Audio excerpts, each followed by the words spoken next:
Hello, everyone, and welcome to Slash Film Daily for Tuesday, February 19th, 2019. On today's episode, we're going to talk about the latest film and TV news. This is Slash Film Editor-in-Chief Peter Soretta, and joining me on today's podcast is Slash Film Senior Writer Ben Pearson. Hey, what's going on? And writer Chris Evangelista. Hi. So it is Tuesday. Tonight I'm seeing Captain Marvel, and I'm going to be away tomorrow at a press day for Spider-Man Into the Spider-Verse, the home video release. So, Ben, you're going to be taking the reins tomorrow, and you'll probably be reading one of my tweets on the air. I'm sure. Yeah.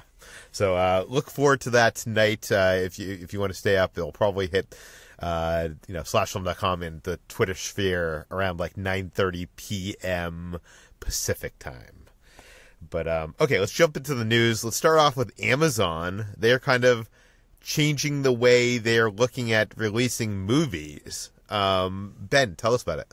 Yeah, there were a couple different reports over the past few days at Variety and The Hollywood Reporter, and I tried to basically just condense them into the most interesting stuff. One of which is the first of which is that Amazon is sort of shifting the way that it handles its theatrical releases. So one of the big differentiators between Amazon and Netflix so far has been that Amazon has put most of its original movies in theaters for like a normal theatrical run.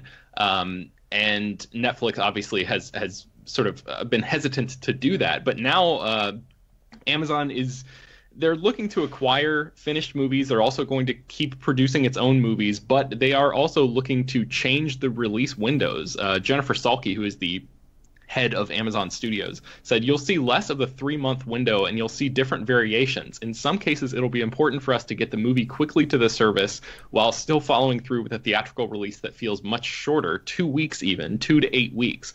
And then in other cases, we'll allow, where it makes sense, a wider release strategy. So basically what that means is for certain titles, they're going to be just dropping them on to Amazon Prime Video almost immediately, in an attempt to try to attract new subscribers to that service, which is really what Amazon is all about. And this is actually kind of funny because, in they were kind of the white knight in this whole, Netflix, Amazon streaming wars battle.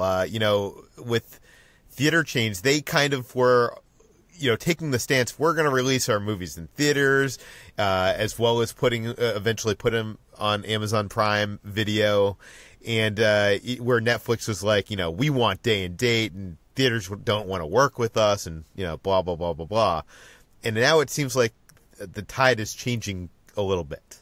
Yeah, she said, we still want to be able to really support a theatrical release. She mentioned the movie Cold War and said that, look what we're doing with that. Amazon spent almost $50 million at Sundance this year buying up a bunch of movies, and they said that one of the big hits at the festival, which is Late Night, is going to be following the strategy of something like The Big Sick, which came out in 2017. So that hit theaters and got, a pretty significant theatrical push. So they're not getting out of the theater game altogether, but it seems like it's going to be more of a case-by-case basis, depending on the movie and what it needs. So they're going to release some films that won't even go to theaters altogether? Yeah, that's the second part of this news, which is we're about to experience an influx of direct-to-Amazon movies. So they, while they're also going to be looking, to release maybe like 10 theatrical movies a year, she mentioned that there could be as many as 20 direct-to-service movies within a given year on top of that. So Amazon could be looking to release 30. I mean, that's 30 movies, and I think Netflix released something like 90 last year. So that's, when you're comparing those numbers don't necessarily seem that impressive. But in terms of what Amazon has done in the past, creating 20 movies a year specifically to go direct to Amazon is a big deal for them. Some of the types of movies that they're looking to make are Jason Blum, the producer who has produced Get Out and a bunch of the Blumhouse movies, is making 8 movies directly, specifically for this streaming service. And Nicole Kidman has a first look production deal with Amazon, and the movies that she's interested in making are sort of fascinating to me because Jen Psaki, the chief of Amazon Studios, said that she's working with Nicole Kidman on the slate of, quote, sexy date night movies that no one's making anymore, like No Way Out or Cruel Intentions. Those kind of, I need to stay home and just drink wine with my girlfriend, my boyfriend, husband, and watch this type of movies. So with Netflix doing the whole rom-com thing last summer, we talked about that a lot with movies like Set It Up and To All the Boys I've Loved Before, and now Amazon looking to bring back these sort of provocative, sexy, date night movies for adults. She also mentioned Basic Instinct in another one of those. It looks like these streaming services really are, filling that gap for the types of movies that Hollywood studios won't make anymore. For sure. Chris, are you excited to finally have some sexy date night movies to watch? Absolutely. I've been dying for some sexy date night movies. It's what every year around Christmas time, I write a letter to Santa Claus and I say, please, next year, give me some sexy date night movies. I really think you're joking, but I bet you're serious, Chris. No, I actually love the idea of making a new Basic Instinct, because that's such a sleazy move. If that's what Nicole Kidman is making, sleazy, violent movies for Netflix or whatever, I will happily watch them. Please give me more sleaze. Now, I don't know. Correct me if I'm wrong here. And obviously, these movies kind of went out of favor before we were adults. I think we can say that. But it always seemed to me that these kind of movies existed in a time where pornography wasn't easily accessible via the internet. Even there was these kind of weird. They weren't porn. I guess they were these sexy movies on HBO. Softcore is the word. But they all went out of favor, I guess probably in the 90s at some point. I think you're talking about the erotic thrillers, that whole genre.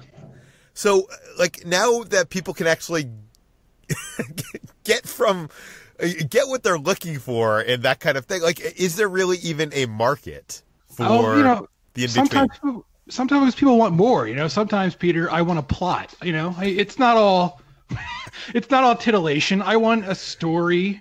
I want some, high production value, some music, some camera dolly tracks. I want some art with my smut. So I think there's room. And just to be clear, I'm not sure that Nicole Kidman is only going to be making erotic thrillers. No, that's exactly what you said, Ben. That's what she's doing. I feel like she could mix a couple of those in there. But, sexy date night movies for adults, that sounds like a good thing to me, because, like I said, we really don't get that many, those types of movies in cineplexes anymore. Oh, for sure. Okay. Let's move on from sexy to sexist.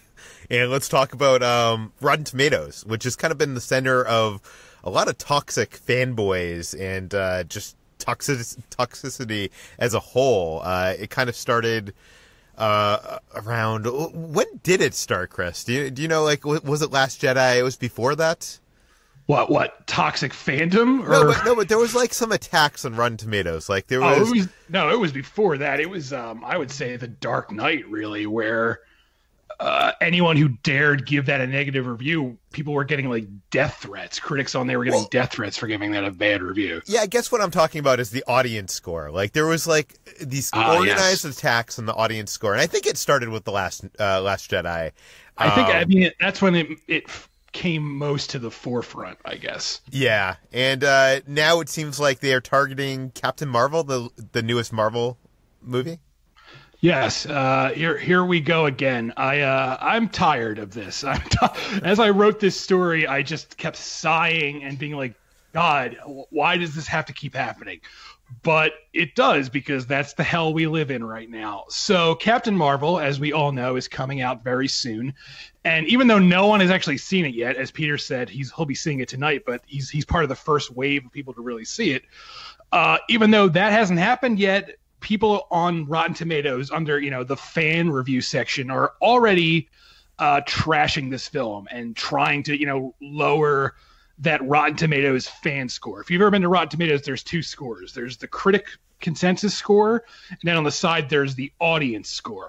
And they're often wildly different, and they're already trying to tank that audience score because they're very mad online, as the kids say. This stems from a few things. For one thing, this is a film that dares to have a woman as the lead, which is apparently just a big no-no for some people. Yeah, but not just a woman as the lead. It really feels like it's going for a feminist kind of push to it, right? Right, which we should add the caveat that there is nothing wrong with feminism, and if you think there is, no. you're a crazy person, listeners. But on top of that, there is this weird misconception of something that Brie Larson, the star of the film, said. So Brie Larson gave an interview with Marie Claire, and I'm not going to read the full quote, but in summary, she basically said she noticed while she was doing press tours that the majority of press people she was dealing with were white males, which isn't, as someone who works in the industry, I can definitely say that definitely happens. I'm a white male. When I've been to certain press events, it's been primarily made up of white males. There's nothing wrong with her saying that. It's a true thing. Yeah. I will break in to say this, that I feel like even 3 years ago, that was a much bigger problem than it is now. Like, it's definitely getting better, but it's still not. Like, I go to screenings, and I feel like there's a lot more female critics there. The last set visit I went on was almost like a 50-50 parity of female to male ratio. Right. It's definitely getting better. But so the full extent of her quote, though, was she was saying when she decided to do this movie, she wanted to make a real effort to make sure the press tours weren't only white male. And that's the key here. She said they weren't. She wanted them to not be only. Remember the word only there. But for some reason, certain guys have misinterpreted her as saying she doesn't want any white males to see her movie, which is 100% not what she said. But if you go to the Rotten Tomatoes page and look at those quote unquote reviews, almost all of them have people saying, I refuse to see this because Brie Larson doesn't want white males like me to see her movie, which again, she didn't say that. I don't know why it's so hard to comprehend what someone said. Like, read her direct quote. Yeah. She didn't say that, but that's where we are right now as a society, and it stinks. And on top of that, I am one of the first people that are going to see this movie tonight, and I am a white male, and I was not told I could not see the movie. So right. Well, you better cancel your plans, Peter. You're going to get there, and Brie Larson is going to throw you out with her bare hands. She's gonna look at the color of my skin. Yes. She's gonna decide that I am put you male. in the front seat of a Jeep and push you out of the theater. Yes. I also think there's this is conspiracy theory on my part, but I also think there's another thing going on here. I think a lot of these people that are these toxic fanboys, there is a big crossover with the toxic fanboys of the DC cult, of the Snyder fans. And I feel like there is, there's always been a competition between DC movies and Marvel movies. So not that I have any proof to back this up, but I would bet if you went to the profiles of a lot of these people, you'd probably see Snyder or DC mentioned in some way. It's definitely possible, but then how do you factor in something like, The Last Jedi? That's not. But then again, I guess it's owned by Disney, which also owns Marvel. So maybe I don't know. Yeah. Okay. I just want everyone to stop being terrible. That's all I want. Please, everyone out there, I beg you, stop being terrible. Learn some reading comprehension. That, and let's watch the movie before we decide it's bad or good. Right, like for all I know, Captain Marvel will turn out to stink, but I'm not going to say that before I see the movie. Like, you can't. It's such a dumb thing to draw that conclusion. Yeah. Okay, let's move on to John Lasseter, who we talked about a few weeks back. He is now in charge of Skydance's animated program, and that has caused a bit of a stir. Ben, tell us about it. Yes, Oscar-winning actress Emma Thompson was attached to provide one of the voices for Skydance Animation's upcoming movie. It's called Luck. She had already begun recording her voiceover, but she has quietly left the project because of, quote, concerns about working with John Lasseter, who, as we know, is the former Disney Pixar animation guru who left Disney, I guess that was November of 2017, after some sexual harassment allegations came out. And he was hired at the beginning of this year. I think we talked about that on a previous episode of the podcast, to run Skydance Animation. The Time's Up organization issued a statement saying basically that hiring Lasseter endorses and perpetuates a broken system that allows powerful men to act without consequence. So they were not thrilled about that hire. David Ellison, who's the chief of Skydance Studios, he basically hired an independent firm to look into the allegations against Lasseter and decided to hire him anyway.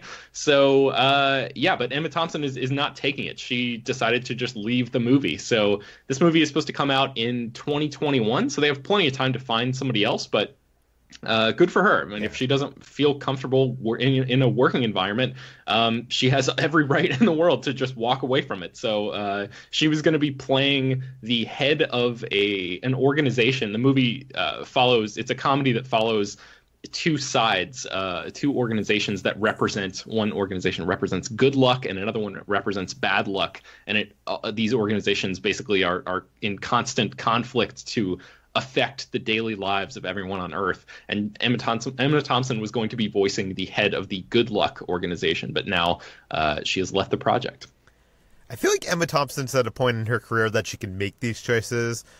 And the disappointing thing is, I'm sure Skydance will have no trouble finding someone to replace her, because they're, obviously people of older actresses tend to, it's been publicized that it's harder to find roles, substantial roles. And I'm sure whoever they go to next is going to jump at that, and that's kind of disappointing. I wish more people would, would jump ship and send a message to Skydance. But Ben, is going to happen? I don't know. Paramount is like the company that distributes all of Skydance's projects, and Paramount Animation is a separate division from Skydance Animation. And Paramount Animation is run by a woman named Muriel Soria, and she basically, as soon as Lasseter was hired, she made it very public and clear that she was not happy with that, and she retracted the entirety of Paramount Animation away from Skydance and said that they're not going to be working with each other anymore because she wants to maintain a safe working environment for her employees. So even within the Paramount Skydance kind of world, these divisions are already happening. So maybe other people will, maybe this won't be the last we see of any sort of fallout regarding John Lasseter's hiring at Skydance. I hope not. Okay, let's move on to Pepper Potts. Gwyneth Paltrow plays her in the Marvel Cinematic Universe, and it has been announced that she's going to be exiting the MCU after Avengers Endgame. Chris, tell us about it.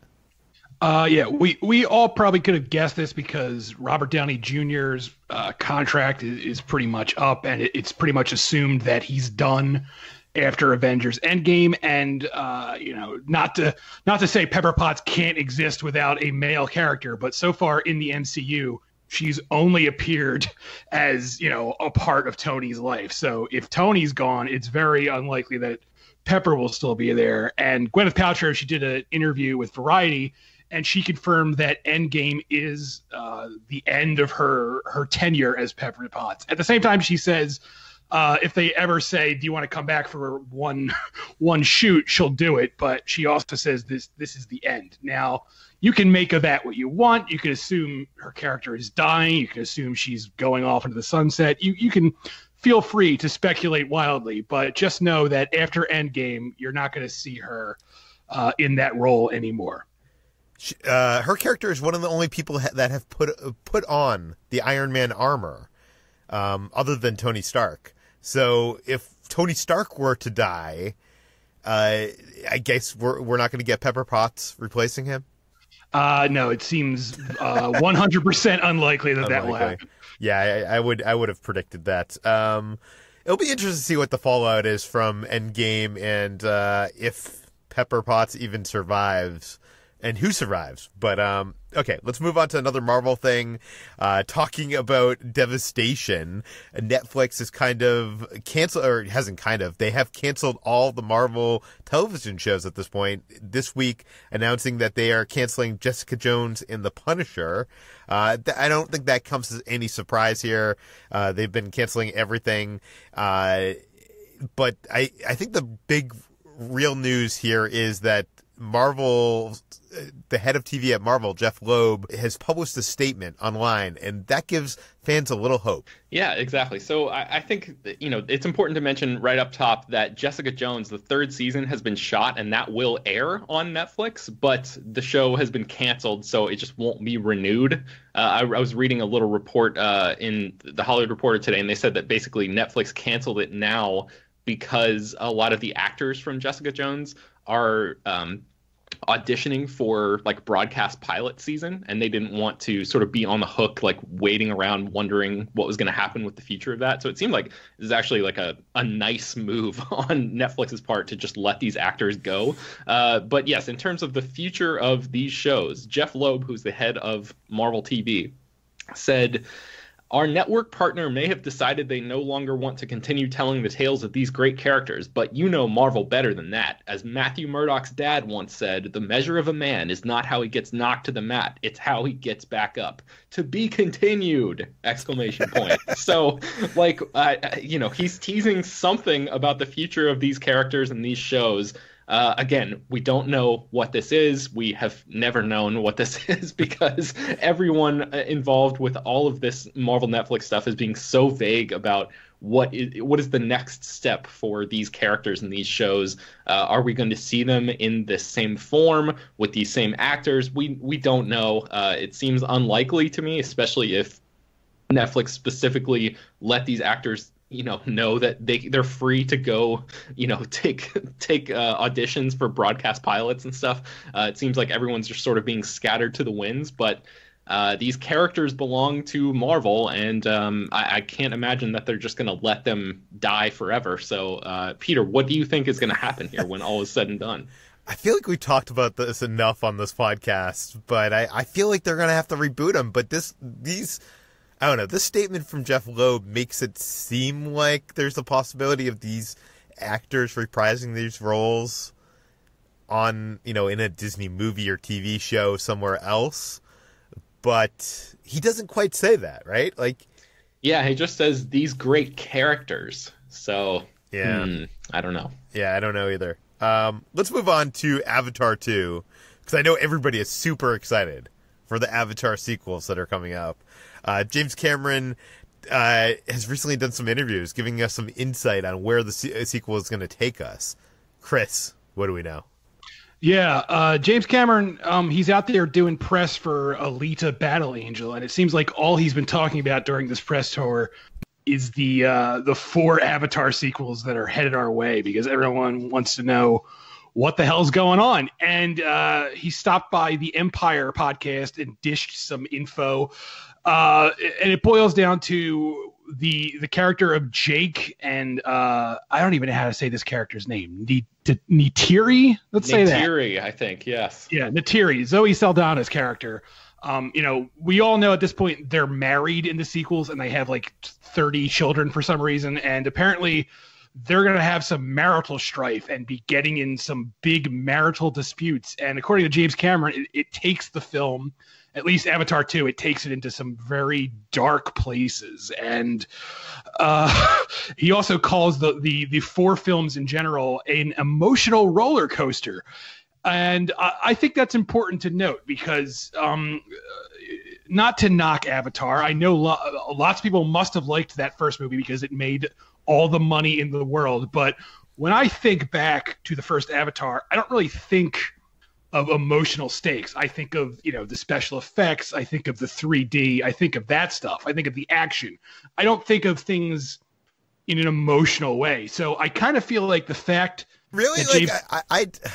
You know, I'm Come not the on. biggest fan of Avatar. I am an Avatar defender, but I remember that relationship between Neytiri and oh my Jake, god, you don't Jake even remember Sully. his name. No. Come on.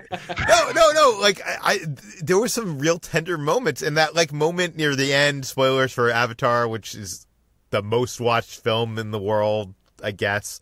So, but like that moment in the end, like where she's like he's in her arms, and I don't know. I don't even remember that. The I only don't either. the only emotional moment I remember is when the giant tree explodes and everyone's upset. That's all I remember, where people are like actually showing emotion. Beyond that, I don't remember any actual emotion. I remember people crying during this movie.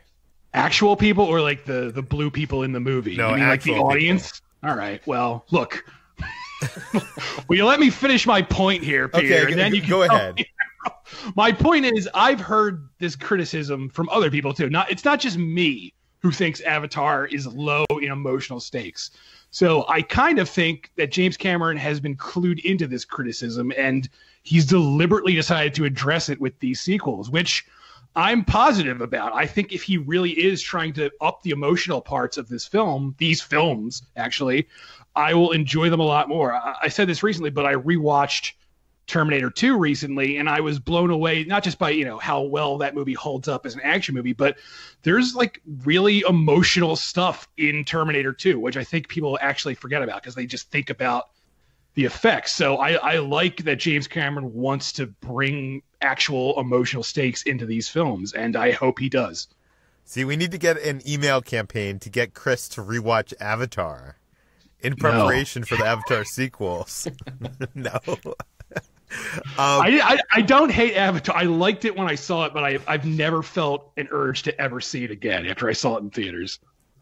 I am an Avatar defender. I'm very curious how many you are. I do think that there was this backlash after the movie against this movie, and people tend to connect to their feelings of this backlash more than they connected to the feelings that they actually had in that cinema. And maybe that's maybe that right there is enough of a defining statement. But I don't know. This film definitely doesn't have a legacy outside of the Disney theme parks. And I'm really curious how many people are going to go see this thing. Like, the first one is still the #1 movie of all time worldwide with almost $2.8 billion in box office. Chris, like, if this second film does half of that, it will be $1.4 billion, which is still more than like almost anything ever. Right. Like, so, no, but like, I feel like people are rooting. I know you're not rooting here for this to fail. No. Look, but $1.4 billion, to give you an idea, would be like the #8 movie of all time. I am by no means rooting against the Avatar sequels. I very rarely root against a movie. I've said this before on the show, even though people tend to think I'm only negative. I never go into a movie wanting it to be bad. Because I see so many movies, and if I wanted them to be bad, my life would just be nonstop misery. I go into every movie I see hoping that it's going to be good, and sometimes it is, and sometimes it isn't. And if Avatar 2 and 3 and 4 and 5 end up being good, I will be thrilled. I will say thank you, James Cameron, for making good movies. But if they're bad, I'm not going to sugarcoat it and be like, well, at least he tried. Like, I think at this point in his career, James Cameron knows what he's doing. And if he delivers a bad movie, it's right to call him out on it. Yeah, but he hasn't yet, right? So, whatever. I mean, no, I would say 99%. Piranha.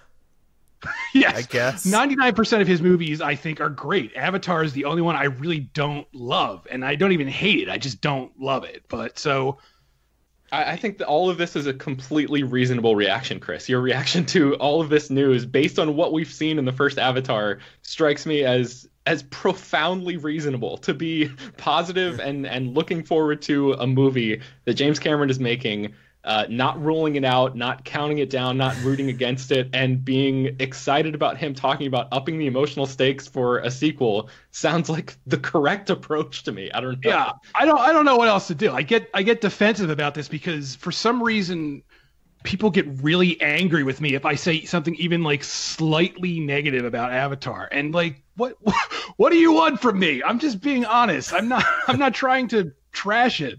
Yeah. Okay, we got to move on. We have one last story, and we're already at like 29 minutes. Let's talk about Star Wars. There's some rumors that have popped up online that Disney Plus is going to be doing some spin-off television series, kind of like in the way that they're doing with the Marvel characters on that service.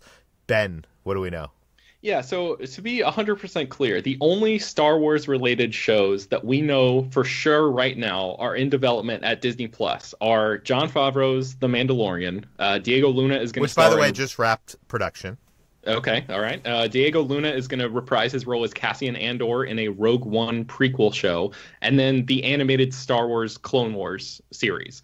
That's it. But now a new batch of rumors has come out from several sources, and you can find them in our article at slashfilm.com, that don't have any idea about the plots for any of these potential shows, but they suggest that all of these shows in some form or another are in early stages of development as a potential Disney Plus show.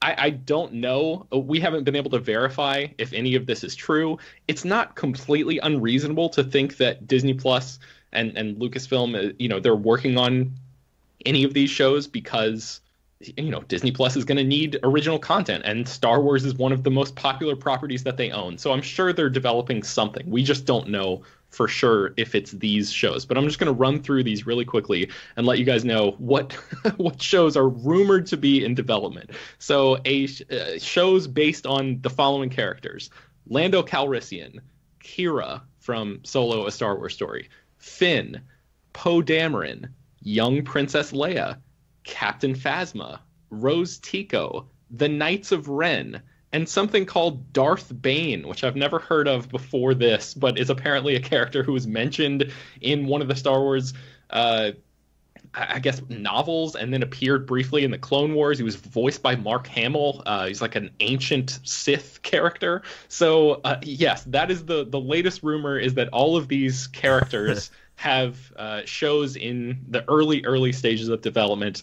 I don't know if any of this is true. Peter, would you want to see shows from, involving any of these characters? I don't know. Does anybody want to see a Kira show? Does anybody want to see a show about Captain Phasma? Or, after Who's Kira? She was the second lead in Solo: A Star Wars Story. Oh, Emilia Clarke's character. Yeah. See, I even forgot her name. Yeah. And Captain Phasma does nothing, and something tells me that Rose Tico isn't going to get a TV series because of all the backlash from Last Jedi, and also I don't know if that actress would want to put herself through more of that. Plus, I don't know if that character has much more of a story to be told. I don't know. Maybe Leia. What were the other ones you said? Bane. I don't know anything about that. Yes, Darth Bane. Lando Calrissian. Well, I think we could all agree that could be cool if Donald Glover actually reprised his role from Solo, and we got to see like the adventures of Lando. Yeah, if he did it, I mean, he's making his own show called Atlanta on FX, and he's like one of the busiest people in the world, probably. But yeah, if he came back, I think that's probably among all of these, that's the one that I would be most interested in seeing, because there's such a vast swath of time between the events of Solo and, when we see him in Empire Strikes Back, that you could just fill that all that space with. or it could take place before Solo. Then you could bring back Phoebe Waller-Bridge as L3. Yeah, that's true.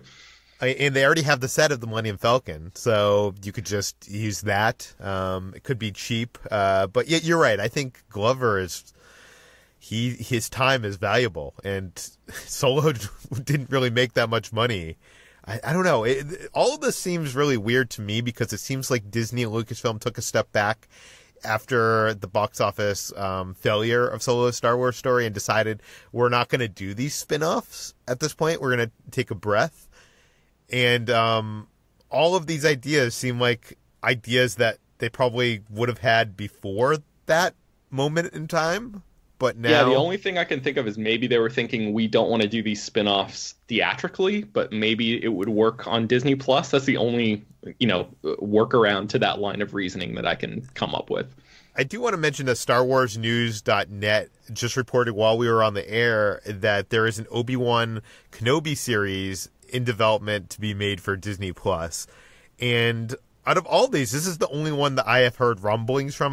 This is something I have not been able to confirm with any sources, but I had been told that that they had talked to Ewan to reprise his role for like a 6-episode limited, almost like a mini series. Is that something you'd be interested in seeing, Chris?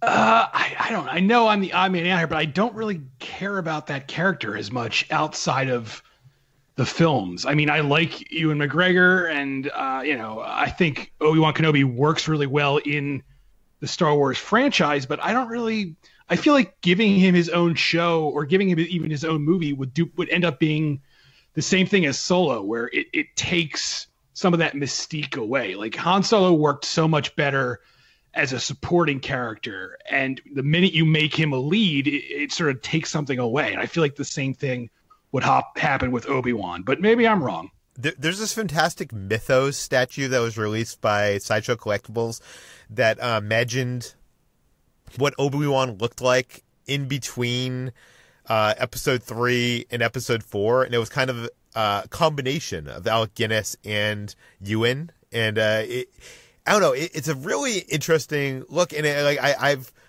I do not own this statue. I've wanted to own the statue, but now it's like sold out and it's super expensive on the secondary market. But I'm not sure that there's any story to be told with Obi-Wan Kenobi at this point in his life, because he's on Tatooine, watching Luke grow up from afar, right? Like, Ben, is there any story to be told? I mean, sure, you could have different aliens drop in and try to attack him or attack Luke and have like Obi-Wan like comically fighting people off in the background while Luke has no idea that any of it's happening. But, is that a good idea? Your mileage will probably vary on that. Personally, I don't really think that any of these ideas outside of like the stuff that Disney is actually doing sounds like something that I would be 100% into watching, except maybe the Lando show if Donald Glover came back, which is a lot of ifs. So, I don't know about this. Another thing I do want to express some enthusiasm for is not necessarily that I want to see a Knights of Ren show, but I would love to see the story of, I'm guessing we're going to get some bits and pieces in episode 9, but I'd love to see the story of what actually happened with Luke and Kylo and the Knights of Ren and the Jedi Temple. And I feel like we're just going to get that filled in like a novel or a comic book at some point after the conclusion of the saga. But like, I feel like that could make a good TV series, no? For the hardcore Star Wars fans, I would say, I'm gonna go ahead and speak for Chris, because I can confidently say that he and I both give zero shits about the Knights of Ren. Yeah, I could care less about that. But it's not about the Knights of Ren. It's about Luke teaching Kylo and Kylo's, But we already know everything we need to know about that. We know that he saw darkness in him. I feel like the mistake the whatever you want to call it, the anthology films made, which caught up with them really quickly, is that they were filling in backstory that we actually didn't need filled in. And I think to just do something like that, is doing the same thing. If anything, I would like more follow-up stories. I would like things that came after what we've seen, not things that came before. I don't need those blanks filled in. I can, either use my imagination or just assume what happened. Give me something, in the future. That's what I want. Yeah, that's why The Mandalorian is exciting, because it's like it doesn't really touch much of the stuff that we've seen before. And I wish that Disney would like alter its business model to concentrate more on that. But I guess it probably makes more financial sense for them to have some sort of familiarity with characters and things like that. So we'll see if any of these actually come to fruition. But I thought it was worth mentioning on the show. Yeah. Okay, that brings us to the end of today's Slash Film Daily. You can find more of all of our work at slashfilm.com. You can find all the stories we talked about today in the show notes and on the website. You can find this podcast, Slash Film Daily, on iTunes, Google, Overcast, Spotify, all the popular podcast apps. Please feel free to send us your feedback, questions, comments, concerns to us at peter@slashfilm.com. And if you want Chris to go and have to rewatch Avatar, please tell us, because I'd love to hear that. Maybe we can record an audio commentary of just your groans as you're rewatching Avatar. I love how this podcast has just turned into people suggesting things I do, like just forcing me to do stuff. Okay, please head on over to our iTunes page, give us a 5-star review, tell your friends, spread the word, and we'll see you tomorrow.